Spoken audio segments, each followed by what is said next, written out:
tsy mitsahatra mitombo ireto remarika ho an'ireo olona izay mitondra ny tsimikaretina coronavirus eto amintsika. Ny tsikaritra dia misavoritaka tanteraka ny sainy vahoaka malagasy. Ny aretina atahorana avo, ny anoanana mamely mafy. Efa hatrany amin'ny fandraisan'ny fahefana mihitsy no tsikaritra, fa tsy de mifantoka amin'ny tokony zavatra ilain'ny vahoaka loatra lo ifantoha ny asan'ny fanjakana sy ny mpitondra eto amintsika. Raha toka misy izany dia efa tara foana vao miseho ny fanapahan-kevitra ho an'ny vahoaka io.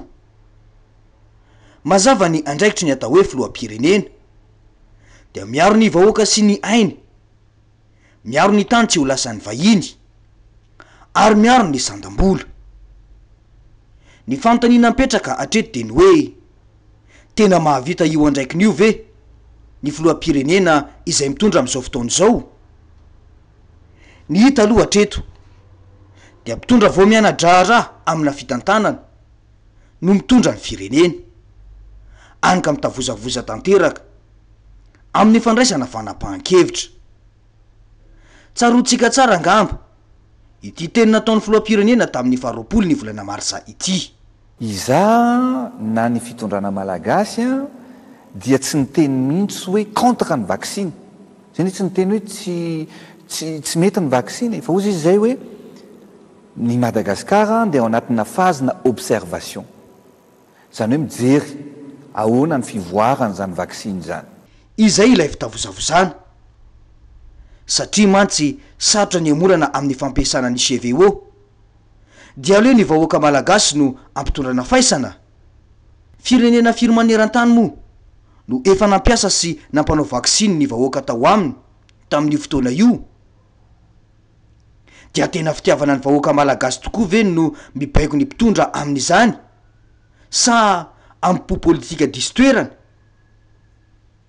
Tsy mahagaga raha miemotra foana ny firenena satria tsy misy fanapahan-kevitra matotra raisina eto. Nampiteraka resabe moa hatramin'ny alady lasa teo iny ny teny ny filoham-pirenena ity. Misy ny ainana fohy noho ny fatapahan-jiro teny anivin'ireo CTC 19. Tsy azo eken'ny saina ny toe-javatra toy ireny satria sarobidy loatra ny ain'olombelona amintsika malagasy. Ireny zavatra anitranga ireny no nanamafy fa ny tsy fandraisana andraikitra nyireo tompona andraikitra dia mitera-doza ary miantra amanena mihitsy azy, mitaky fametrahana plan zéro coupure entitra avy any amin'ny jirama isika. Ahoana tsara hoe Andriamatofilo orinasa-mpanjakana ny jirama, ary io fomba filazana io de manamafy fa tsy misy mihitsy ny fametrahana sy fandraisana andraikitra matotra avy amina re-mpitondra. Aina mantsy no resaketo. Ny arantsika nafantatra tsara fa io filoham-pirenena io ihany no nibediny dejeny jirama tany Tomasina. Hatramin'izao ina no fiovanan'izy teto tamin'ny orinasa-mpanjakana io. Tsy tokony ho lalaovina amina politika ny aim-bahoaka na ny filazana fa anafatra concentrateur d'oxygène io aza milaza fa mitavozavozy ity fitondrana ity. Ity no fepetra ny raisin'ny fanjakana mba hiadina amin'ny fiparitahany io aretina io. Mba hahafahantsika manapaka ihany koa ny roa mpifindrany ny tsimikaretina dia ampiarina ny confinement total isaky ny asabotsy sy ny alahady eto amin'ny faritra Analamanga. Dia mipetraka ny fanontaniana hoe angamo mahalala farany herinandro ihany koa ny virus. Ina no mampiavaka ny sabotsy sy ny alahady amin'ny andro isan'andro? Izany de milaza mazava fa tsy misy paikady matotra ataon'izao fitondran'izao amin'ny ady amin'ny ety aretina ity.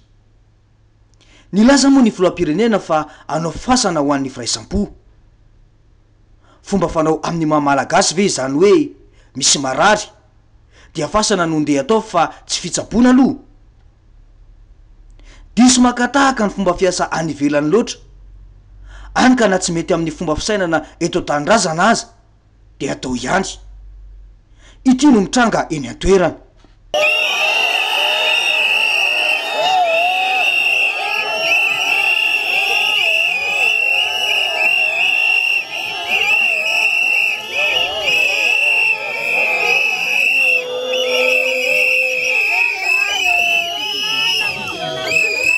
Ity ny lalana miazo ilay voalaza fa andevenana ny matiny Covid-19 ety Tsiava dia Sitsirika na Simondrano. Efa nasiany ireto mponina barrage kely toy izao ho fanehoan'izy ireo ny tsy fankasitrahany. Efa hatramin'ny alina tokoa no niambina ny vatan-dehilahy tety mba tsy hisy andevina dia nitoy hatramin'io maraina io niaraka tamin'ny sora-baventy. Lavinay ny fanaterana ny matiny Covid-19 ety amin'ny tanànanay. Ity ilay toerana akasaina sy ilay fasana eto ny Sabotsy Tsiava Ambatovotsy. 100 metatra eto dia misy tanàna io ambany io. Manamafy ny amin'ny mety ho fahasalamany ny mponina. Izany no zava-misy. Raha ny fantatra dia tsy misy fampidiniana akory tamin'ireo tompon-tany fa teny midina no natao. Hoy an-trano mantsy ireo mponina hoe dia ao fanoherana an'izay le tenin'ny filoham-pirenena izay tsy manohatra anazy fa le hevitra no toherinay satria izao ny antony voalohany aloha tsisy fampiarana tamin'ny vahoaka tety, tsisy fampidiniana, tsisy fampiarana fa tonga dia baiko midina fotsiny le izy moa avy any amin'ny commune. Ny tena angatahanay zany vahoaka eto Tsiava dia ny mba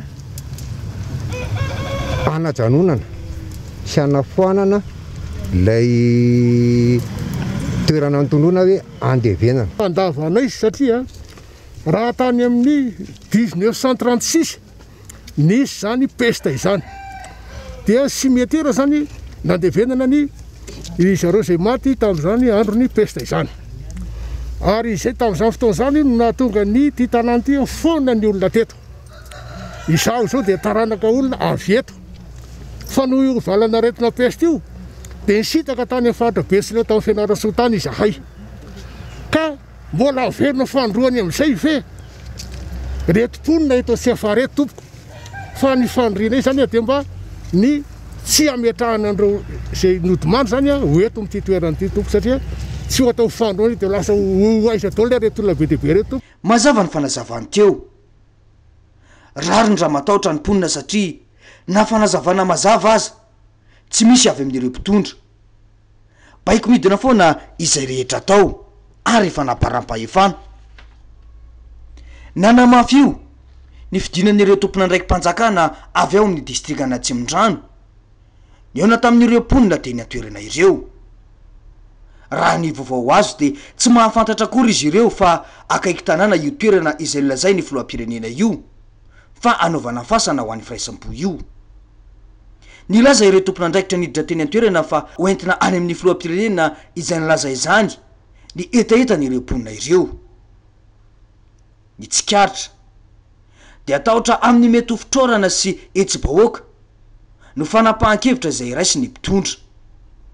Ny hita mako dia tsy manambola anampiana vahoaka sy anaovana fisehosehona politika intsony ny fanjakana. Tsy misy raha teo ny fahaiza-mandamina rehefa misy ny fanampiana vahoaka. Any ka matahotra finomonomoam-bahoaka satria doka avy amin'ny vahoaka no ilainy izao mpitondra izao. Fa ahoana mariny?